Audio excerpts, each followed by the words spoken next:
Welcome back. I'm Billy. I'm Eddie. We are The Trick-or-Treaters. You better give us some candy. Or else. Alright, so today's video, we actually watched a Roald Dahl video, James and the Giant Peach. Now, a lot of people get this confused with the same thing as Nightmare Before Christmas.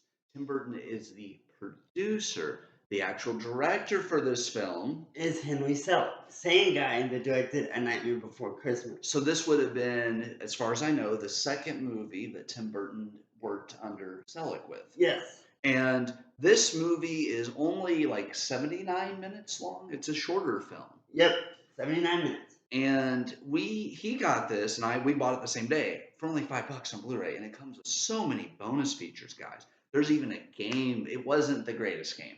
A lot of those DVD games are not. But it's cool to have them. So we watched this film, and we're starting out with James and what happened to his parents, right?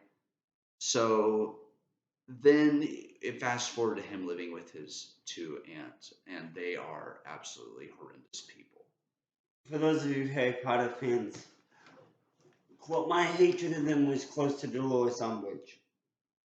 Yeah, they may be just as bad as Umbridge, if not worse. Like, this poor kid doesn't get to eat much. They leave him bad food. They eat all the dinner when they make him do chores all day. I mean, he is out from sunup to dark doing chores. And they just treat him horribly, and they're just awful people. Well, then he meets this guy who says, hey, here are some magical crocodile tongues that have been brewed, and it kind of gets into all that crazy stuff. And he takes it, and we know he wants to go on an adventure. Yes. Because he's bored, he's working, that's all he's doing is being slaved away by these two aunts of his, Sponge and Spiker. Spiker, yes. And, so he puts these magical crocodile tongues, they fall basically out of this bag. He trips and they fall. Yeah, and a peach starts growing. And it gets bigger and bigger and bigger. And now the ants are saying this is our peach, even though it was his magical things that made it grow. And people are paying to come see this peach. And he wants to go play with the kids, and they're not letting him. And so once again, it's just neglect. So what happens? He goes to take a little bite of the peach, and he accidentally eats one of the crocodile tongues that got into his mouth, or into the peach. And next thing you know, it's turning into... It goes from live action to stop motion. If you're unfamiliar with that term, it's what A Nightmare Before Christmas was shot in. Coraline, Paranorman. They said it took 1 week to do 1 hour, or no, 1 minute, 1 minute of film. And there's 79 minutes plus all of the editing. It was a 3-year project. The cast is great. The whole point of this, he's trying to get to New York. His parents had a dream that they would go to New York and see the Empire State Building. Well, his parents were eaten by the rhino, so now James is trying to get to New York in a giant peach. I was joking. I told him it was based on a true story. It's not, obviously. But it's really cool. I really like Dahl's, stories, and this was a really good film. It's a cute little film. It doesn't get talked about as much maybe as it should. I would say it's pretty underrated. Both Dahl's work as well as Burton's. Yeah, I really enjoy. What you were seeing now is my reaction to it after watching the film, because I had never seen this. What were your thoughts on it? I had heard about this movie, obviously, but I never actually gotten to see it. Billy recommended it to me. We were going through his collection, and he's like, this is one we gotta sit down and watch for the channel. So we were at Walmart one day, and I happened to find him for $5. $5, and that's special edition too. Yeah. Wow. So I snagged it. I'm like, sweet.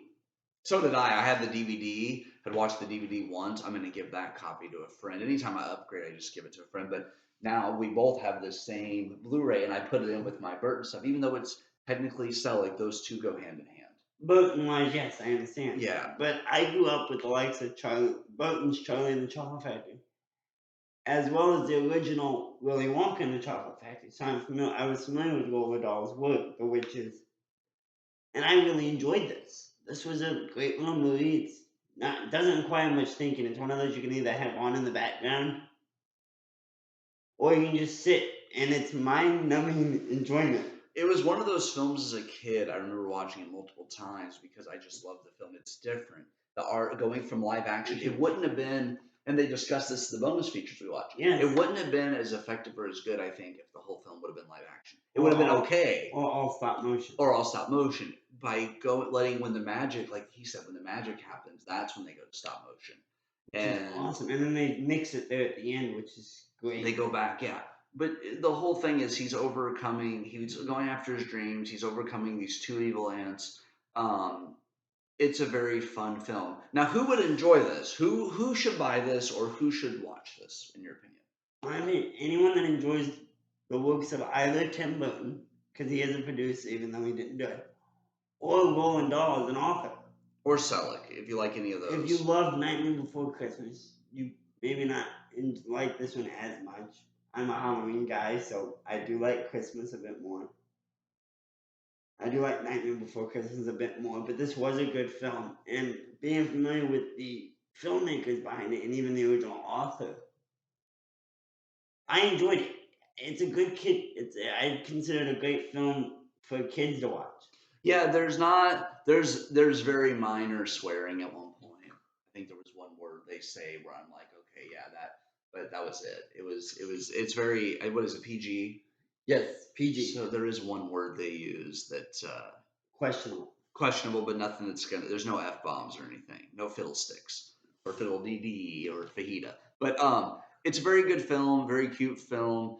I think my favorite part about it are these larger than life characters, these bugs and arachnid, that come to life, because he has a spider in his window early in the film, and then he finds out later that was the spider that he meets later on. And actually, I think he makes friends with all of them, but I think him and Spider and Ladybug become closest because they're like the good mother figures that he doesn't have. Whereas the male bugs, yeah, they're kind of immature, which we kind of expect. Although Grasshopper is funny, but no, Spider I think is my favorite of the animated characters in the film. I will say that's probably my favorite. What about you? The kind of person I am. Not Grasshopper. Centipede? Yes. Centipede's great. But that's just the kind of person I am. Is I got a kick out of Centipede. Yeah, Centipede's cool. They're all fun in their own way. Glowworm, I would say, has the smallest part in the film. Yes. But yeah, pretty much people of all ages would enjoy this film. Yeah, it's a good film.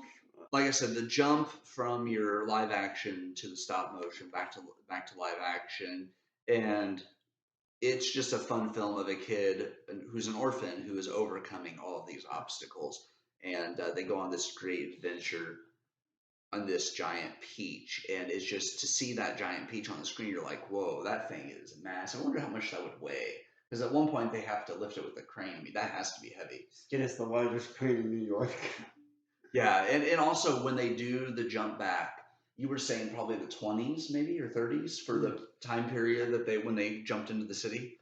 Yeah, because of if you look at what buildings are there, and also the cars and the way people are dressed. Yeah. It definitely looks like the era of the Great Depression.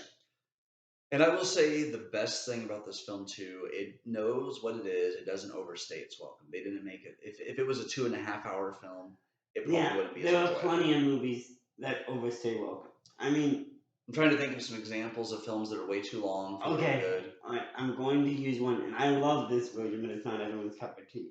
Mm-hmm. The extended versions of The Lord of the Rings. They can drag on. The theatrical cuts are great if you're just looking for a movie. The extended cuts of those films were really done for the fans. But I will say I've seen more films I've enjoyed that are an hour and a half or less than films that were 3 hours long, because of the fact that they're not over. Sometimes a 3-hour movie can feel like an hour, but I think if this would have been 3 hours, it would have felt like even 2. Maybe, yeah, it would have felt too long. So I will say this movie knows what it is. It's very fun. Like you said, it's a cute film. The characters are very unique. They stand out. They don't throw too many characters at you to the point where you can't keep up. Like you said, you don't have to really think a lot about it. It's one of those films you can just sit back and enjoy. If you're a Burton fan, if you like Nightmare Before Christmas, there are some references. I won't say what exactly, but they're in there. There's just so much to like about this film. I would say for me it was a must buy because I personally like that style of films. But I'll be honest, this film is not for everyone. I wouldn't say that everyone should have this in their collection. Maybe not buying, but everyone should at least Watch see it. I think you should watch it. If you like this sort of thing though, I say buy it. If you like stop motion, if you like Nightmare Before Christmas, stuff like that, definitely go for this. If you're like me, you're trying to get the whole Burton collection, whether he produced or directed. I'm trying to get all the Burton projects. So this was one that it was a no-brainer for me to buy. And as I said, this came recommended from Billy, and my own family said that this is a good one. The music also very enjoyable. They do some singing in here. The songs are really well done. I thought it was a nice touch to add to the film. That's what Randy Newman does it, but sometimes soundtracks can be almost forced with this. None of the songs feel that way. Certain composers: Newman, Elfman, Great. Goldsmith, and Christopher Young. Trying to think of the one that did Harry Potter. Williams is another one that's really good. John Williams. But John Williams. They understand the assignment, as the saying goes. Yeah.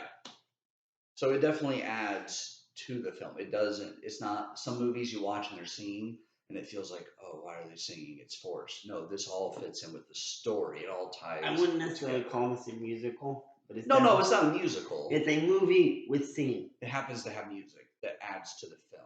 Yes. And it all comes together to make a very highly enjoyable film. And I'm glad I bought it. I mean, $5. If I would have seen this before I bought it, I would have spent more than $5 on it. No, absolutely. It's one of those films that if they had if they had just come out on Blu-ray and it was 10, I'd spend the 10. Yeah. No problem. So yeah, that's what you got to figure out what you're willing to pay for this. You can get this for $5 at Walmart. That's where I got it. I don't know if it'll still be there at the time this video is posted. Or at your Walmart, but you could probably find it online still pretty reasonable. But yeah, guys, James and the Giant Peach was a great film. I recommend it. What year was that? 90? I believe 96, when I looked 97? It up, it was 96. 96? Yeah, 96. 1996. Because so you can definitely tell with the way that it's done that it's a 90s movie. Because when we started watching it, he had the question of which one did they... Which came first, Nightmare Before Christmas or James? Because I was trying to figure out where the partnership between Selick and Burton would have started. It actually did start with Nightmare Before Christmas. At least as far as we know. As far as we know. They could have done other projects, but as far as the ones we've watched. But yeah, I highly recommend this film, guys. And maybe their cooperation on Nightmare helped with this. Oh, it definitely did, I think. Because the way they knew each other, they knew how the other one worked.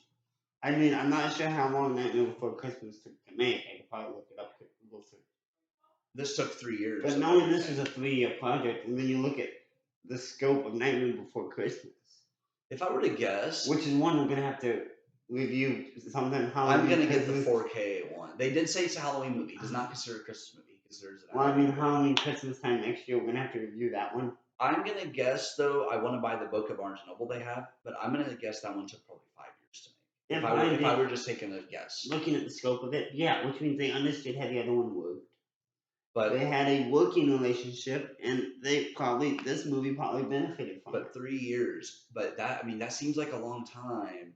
But based on how well executed everything was and came together, it took 3 years to make a 79-minute film. It makes you appreciate movies a little bit more when you understand how much work and how much time. And that's not just all film; it's pre-production, post-production.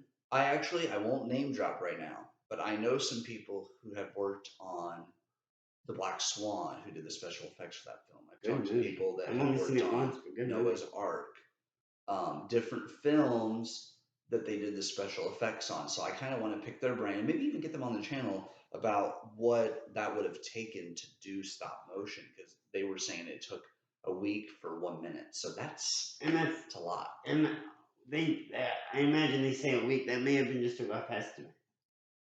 That's not saying, oops, we bumped something. Yeah. Considering the way stop motion is done, is they move it just a little bit, take a picture. Move it a little bit, take a picture, and it's done frame by frame by frame. Oh, and how many characters they have in some of those scenes. And to put that in perspective, that frame by frame, it takes 24 frames to make 1 second of film. Wow. And on the back, it does tell you 2 discs. Disc 1 is the Blu-ray featured film plus bonus Spike the Ants interactive game. And then disc 2 is the DVD, which has other special features as well. And I bet you if I compare them, the DVD in that case is the same one that you've got.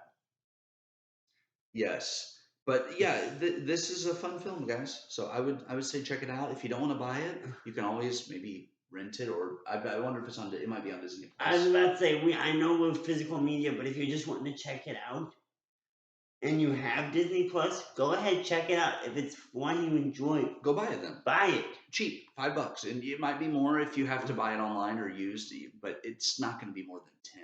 I can imagine. No, we'll push it. I mean, our thing is physical media. Yes.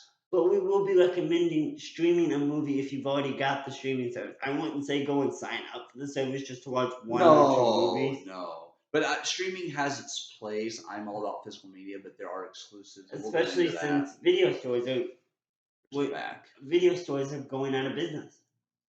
Our local Family Video went out of business a few years ago. We don't have a place to just go and rent movies. The only place we have is Redbox. Yeah. Which are inside of other stores. I myself don't mind the idea of it. It's just I myself prefer buying a physical copy of the film when I see it. But him and I are 2 people that are going to keep physical media going. I'm sorry, but I don't see myself ever quitting buying physical media because of things like this. You pop the disc in, it has the art on there. It has, the DVDs obviously just you get what you see there, but then the Blu-ray has art of the movie. It has James standing in front of the giant peach, and the books. I miss movies having books. The inserts. Yeah, like I miss that. But guys, that is all we have for this week. James and the Giant Peach recommend for anyone who likes the stop motion stuff or Burton Selleck doll stuff. Check it out. I don't know if we'll get around to doing older films, but another stop motion one I recommend, King Kong. The original King Kong. That's what introduced me to stop motion. Really? Okay. Because it was done the same way. I think this might have been my first one because I saw Nightmare Before Christmas way later than I saw James and the Giant Peach. I think I watched this as a kid. Nightmare Before Christmas just wasn't something I was exposed to. So I think James and the Giant Peach may have been my first stop motion. And good introduction to stop motion. And if you enjoyed the art style, I don't remember which movie, or maybe it's one of my Christmas movies, one of the old Rankin and Bass Christmas specials. Have a documentary on the art of stop motion. I'll have to see what disc it's on. But I give it 2 thumbs up. I say it's a must watch at least once. Must watch if you enjoy it. It's a buy. So we try to save you guys money on this channel. We don't want you to spend more than you have to. But watch it. If a friend of yours has it and they bring it over, watch it with them like we did. And if you love it, you go buy a copy. If you don't love it, that's cool. You don't have to like everything we like. We're just trying to expose you to a variety of films. So far, we've done Trick or Treat, which is an anthology, and now we go to a stop motion. We are not going to do this in any order unless we're doing a film series or a Netflix series, which we will eventually get into. But next week, we are going to be watching and reviewing Prey, the Predator prequel. And I told him he has not seen it. It was a Hulu originally exclusive. Then they put it out on physical media release. It is one of my all-time favorite action films, but we will get into all that in next week's video. Yes. Again, like he said, I have not seen Prey yet, but I have all the Predator movies on Blu-ray, including the AVPs. Ooh. So hopefully I'll be able to pick up on maybe references, because I don't know if you've ever seen them, it's been a while. Well, since Prey is the first one timeline in the series, what I'm hoping we do is we watch this one, and then we eventually do a Predator watch-along, where we watch the Predator series, review those for the channel. What I was saying, though, is Predator coming first, 80s, the first one came out with Arnold Schwarzenegger. Right. Something they may try and slip in nods to the other films. He's already getting stuff correct.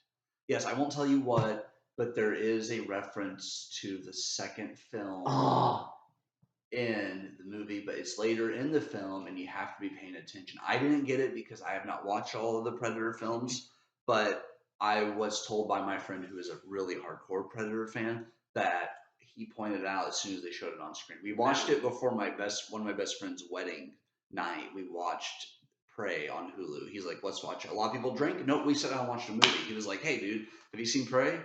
No. My other friend, no. Okay. And it's all, actually, you know what? I'm going to stop there. Let's save it for next week, guys. Thanks for tuning in. This has been awesome. We're glad you're here with the channel. We get off topic because we get really excited about these films. And I've had coffee and soda. You've had soda, so we're all hyped up on caffeine. We're like that little boy in Talladega Nights. I'm all jacked up on Mountain Dew. To quote Billy from last week's video, ADOS. But we are not going to have any rhyme or reason as far as the order in which we review. We're just kind of reviewing things we both want to watch. There's so much from my collection we need to watch. There's so much from your collection we need to watch, and on Netflix. And we're constantly building on collections.